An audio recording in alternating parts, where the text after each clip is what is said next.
പശ്ചിമ ബംഗാളിലെ സന്ദേശ് തൃണമൂൽ കോൺഗ്രസ് നേതാക്കൾക്കെതിരായ ലൈംഗികാതിക്രമ പരാതിയിൽ നിന്ന് സ്ത്രീകൾ പിന്മാറിയത് സമ്മർദ്ദം കാരണമെന്ന് ദേശീയ വനിതാ കമ്മീഷൻ.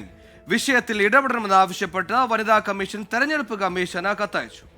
സന്ദേശ് കാലി വിഷയത്തിൽ ബി.ജെ.പിയും തൃണമൂൽ കോൺഗ്രസും ആരോപണ പ്രത്യാരോപണങ്ങൾ കടുപ്പിക്കുന്നതിനിടെയാണ് തെരഞ്ഞെടുപ്പ് കമ്മീഷന്റെ ഇടപെടൽ ആവശ്യപ്പെട്ട ദേശീയ വനിതാ കമ്മീഷൻ രംഗത്ത് വന്നത്.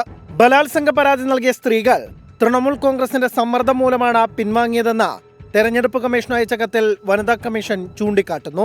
സ്ത്രീകളെ തൃണമൂൽ കോൺഗ്രസ് ഭയപ്പെടുത്തുകയാണെന്നും നീതിയുക്തമായ തെരഞ്ഞെടുപ്പിന് ഇടപെടൽ വേണമെന്നുമാണ് വനിതാ കമ്മീഷന്റെ ആവശ്യം. ബി.ജെ.പി നേതാക്കൾ വെള്ളക്കടലാസിൽ ഒപ്പുവാങ്ങിയെന്നാണ് പരാതി പിൻവലിച്ച സ്ത്രീകളുടെ ആരോപണം.